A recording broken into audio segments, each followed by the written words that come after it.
ये कथा 4 घंटे चले, 5 घंटे चले, आपको उठने का मन क्यों नहीं होता बताओ? क्या घुट्टी पिला रहे हैं हम आपको? ये कथा रूपी अमृत है। जब दृष्टांत आता है, जब उदाहरण आता है, जब अनुभव आता है, तो हम सभी श्रोताओं को गर्दन हां करके बोलना पड़ता है, ये सही है, ये सही है, ये सही है। घर जाकर आप आचरण करो मत करो, पर कथा में तो आपका ये ब्रेन जो है ये कहता है महात्मा इंद्रदेव जो कह रहा है वो सही कह रहा है, सही कह रहा है, सही कह रहा है।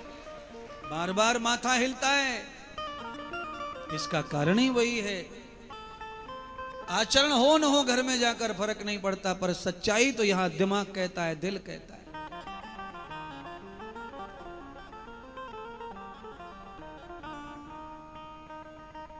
गुरुदेव ने कहा जाओ जहां सूर्यांचल होता है, सूर्य अस्त होता है, उस धरती पर पहुंच जाओ। समुद्र के तट पर, सागर के तट पर जाकर महादेव का ध्यान करो। गुरुदेव के कहे अनुसार वचन को पालने के लिए चंद्र देवता पश्चिम दिशा में चले गए, सौराष्ट्र की पावन धरती पर। बेहद बिहंत अरण्य था, भयंकर जंगल।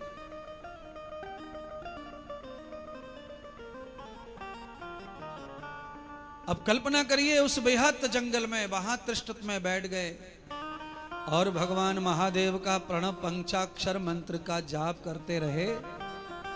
6 महीने तक उन्होंने ओम नमः शिवाय का जाप किया और ओम नमः शिवाय से जो जल उन्होंने अंकित किया था अंगुष्ठ पर, उस अंगुष्ठ से जो जल का गड्ढा भर गया, उस जल के गड्ढे से स्नान किया। चंद्र देवता का शरीर धीरे धीरे धीरे धीरे रोग मुक्त होने लगा। महादेव भी प्रसन्न होकर प्रकट हो गए पार्वती को लेकर। चंद्र देवता को आकर महादेव ने कहा कि क्या चाहते हो वरदान? हे चंद्रदेव। चंद्रदेव ने नेत्र खोलकर प्रभु दर्शन किया, प्रणाम दंडवत हुआ तो चंद्र देवता हाथ जोड़कर प्रार्थना करने लगे, महादेव आप प्रसन्न हैं मेरी भक्ति से, तो मुझे दक्ष प्रजापति के उस अक्षित रोग से मुक्त कर दीजिए। मैंने अपनी पत्नियों के साथ किया जो दुर्व्यवहार है, उसके कारण मुझे दक्ष प्रजापति ने जो सजा दी वो मुझे मंजूर है। अब मैं कदापि अपनी पत्नियों के साथ में दुर्व्यवहार नहीं करूंगा, पर मुझे इस मुक्ति दिलाओ इस क्षेत्र श्राप से। महादेव कहते हैं दक्ष प्रजापति का श्राप मुक्त नहीं हो सकता है वत्स, पर तुमने जो महादेव को प्रसन्न कर दिया इसका पुण्य तुम्हारे साथ सदैव रहेगा। मेरे भजन करने से, मुझे प्रसन्न करने से 14 दिन तक तुम निरंतर आकार में बढ़ते रहोगे, सुंदर होते चले जाओगे। और जैसे ही 14वें दिन के बाद 15वां दिन आएगा, तुम्हारा पूर्णांक होगा, पक्ष बदल जाएगा, कृष्ण पक्ष प्रारंभ होगा, तुम्हारा स्वरूप समाप्त होते जाएगा। दक्ष प्रजापति के श्राप का प्रभाव तुम्हारे जीवन पर पड़ेगा। 14 दिन तक निरंतर तुम छोटे होते जाओगे। ऐसे ही क्रम चलेगा जब तक सूरज चांद है, जब तक धरती है, श्राप नहीं मुक्त होगा। चंद्र देवता को संतोष हुआ कि कम से कम इतना चलता रहा तो मैं जीवित रहूंगा और सृष्टि की सेवा करता रहूंगा ये 14 दिन में। पर महादेव मैं ये जानना चाहता हूं कि शुक्ल पक्ष की पड़वा प्रथमा तिथि को मेरा स्थान कहां होगा? आपने तो मुझे 14 दिन ही बताया है। तो भगवान महादेव ने कहा तुम्हारे लिए जब धरती पर स्वर्ग में कहीं स्थान नहीं होगा प्रतिभा पदा में, तो इसीलिए मैं तुम्हें धारण अपनी जटाओं में कर लूंगा और तुम द्वितीय तिथि को दुनिया में दर्शन दोगे, मेरी जटाओं में दर्शन होगा तुम्हारा। चंद्रमा को भगवान ने पड़वा में प्रथमा तिथि में प्रथम दिन अपनी जटाओं में स्थान दिया यानी कि अपने माथे पर स्थान दिया भगवान ने चंद्र देवता को भक्ति से प्रसन्न होकर। वही मैं आपको कह रहा हूं कि जो परमात्मा की भक्ति में निपुण हो जाते हैं, भगवान उन्हें अपने सिर पर बिठा लेते हैं, उन्हें अपने माथे पर रख लेते हैं भगवान। जब माता पिता का, दादी दादा का छोटे बच्चों से मोह बढ़ता है, खिलोल बढ़ती है, तो माता पिता बच्चों को अपने सिर पर कैसे लाद के घूमते हैं गली में, ऐसे भगवान भी अपने भक्त को लाद कर घूमता है गली में। भगवान कभी पटकता नहीं अपने भक्त को महाराज।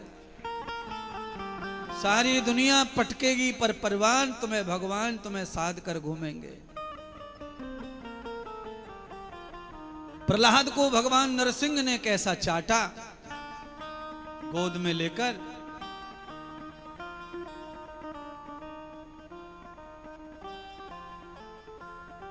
महादेव ने चंद्रमा से फिर कहा और वरदान मांग लो। तब चंद्र देवता कहने लगे, महादेव मेरे जैसे न जाने कितने पापी संसार में रहते हैं जो अपनी पत्नियों के साथ में अपराध करते हैं, अपनी पत्नी के साथ में दुर्व्यवहार करते हैं, कपट और छल करते हैं। ऐसे पापियों के जीवन में तो गुरु भी नहीं है जो उन्हें तुम्हारा मार्ग बताकर ध्यान करवाए, साधना करवाए और पत्नी के साथ छल करने के पाप से मुक्ति का मार्ग खुले। तो ऐसे पापियों का उद्धार कैसे होगा? इसलिए महादेव आप आए हैं तो यहीं स्थापित हो जाइए, ऐसे पापियों का उद्धार आपके दर्शन से हो जाएगा। तब भगवान महादेव ने अपने विरक्त निराकार रूप उस ज्योति को स्थापित कर दिया और चंद्र देवता का गुप्त नाम था सोमदत्त।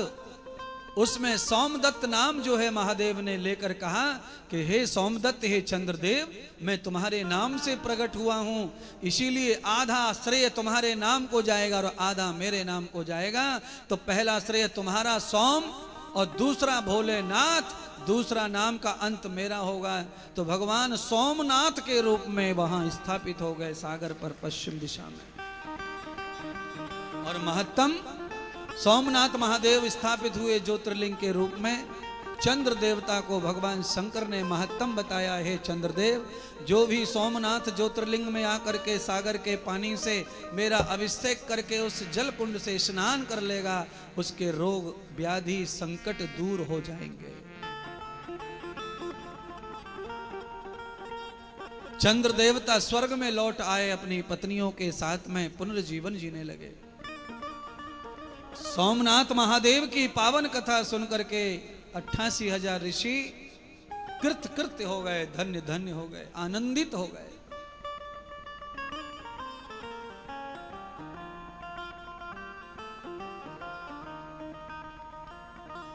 इसीलिए मैं आप सबसे कह रहा हूं, आप भी वही काम करो जिससे आपको भगवान का वरदान मिल जाए और आपके भजन की वजह से भगवान धरती पर अवतरित हो जाए, लाखों करोड़ों का भला हो जाए आपके भजन से। ऐसा भजन, ऐसा ध्यान, ऐसी स्तुति परमात्मा की करो। ये मतलब पूर्ति भक्ति किसी काम की नहीं है प्यारे। आए मतलब निकल गया, पूजा हो गई भगवान की, बस पूरा हो गया। सरयू माता का अभिषेक हो गया, बस पूरा हो गया ना। जीवन में करते करते और आशा बनाए रखो। हे सरयू माता, हे रघुनाथ, हे रघुवर, आप बार बार बुलाओ और हमसे बार बार सेवा करवाओ, दर्शन करवाओ, पूजा करवाओ।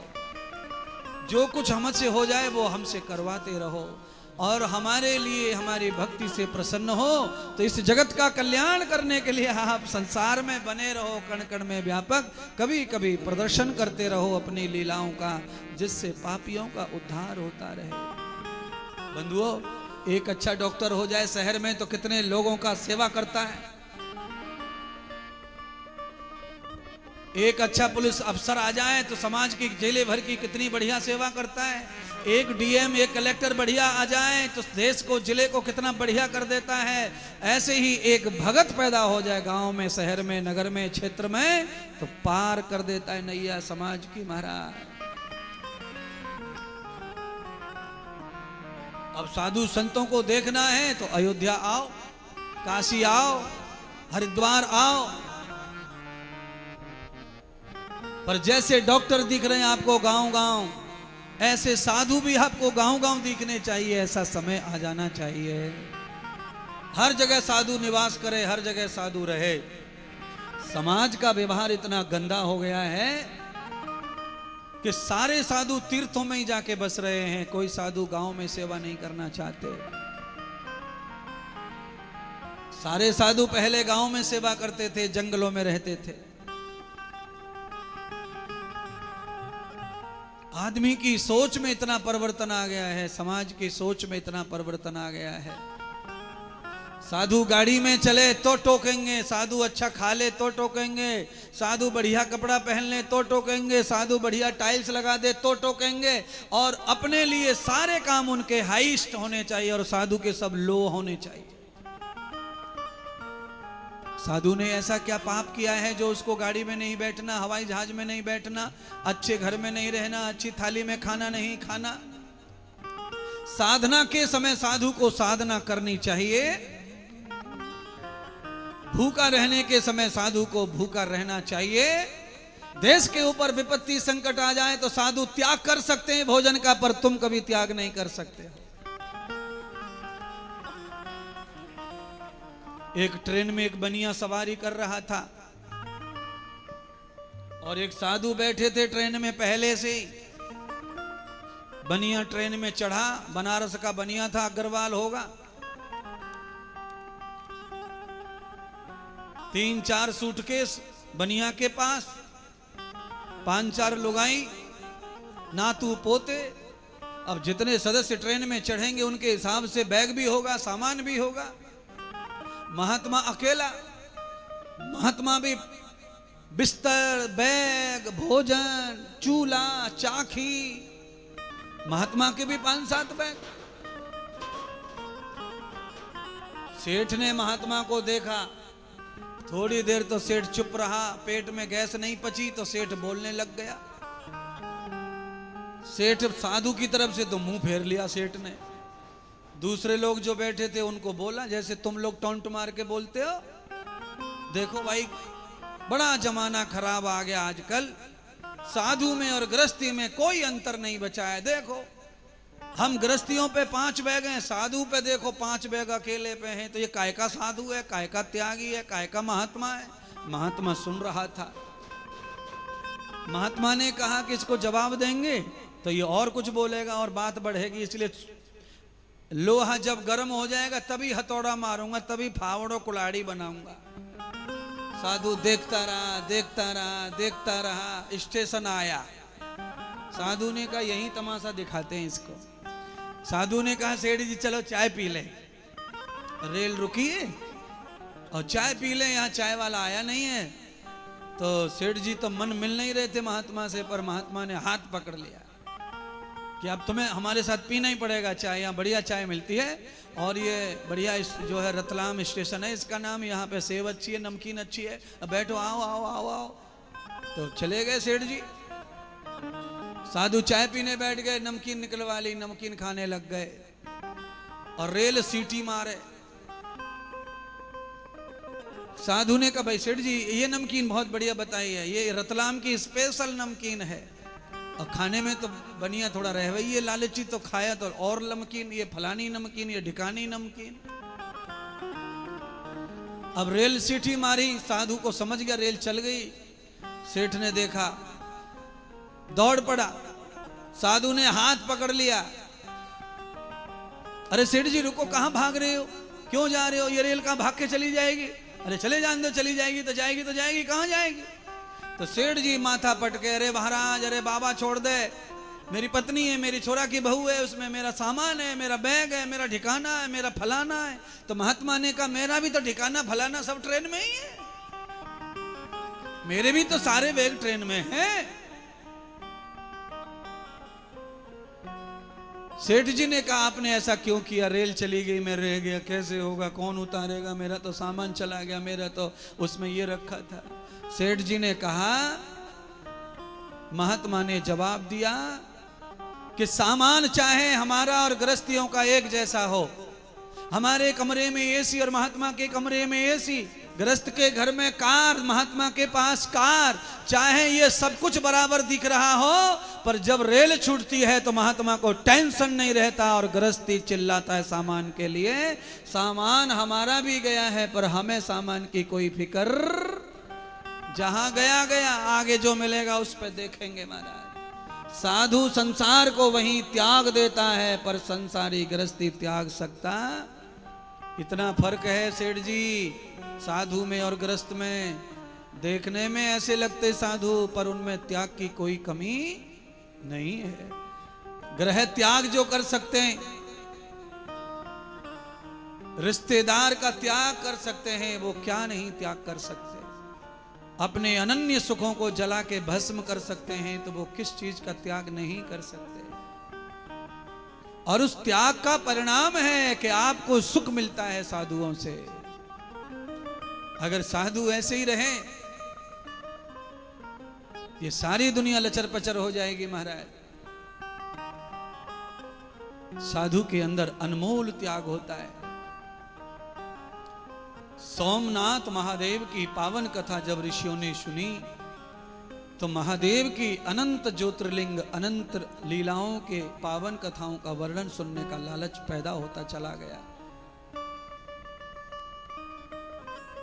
तब भगवान सूत जी ने और कथा सुनाई।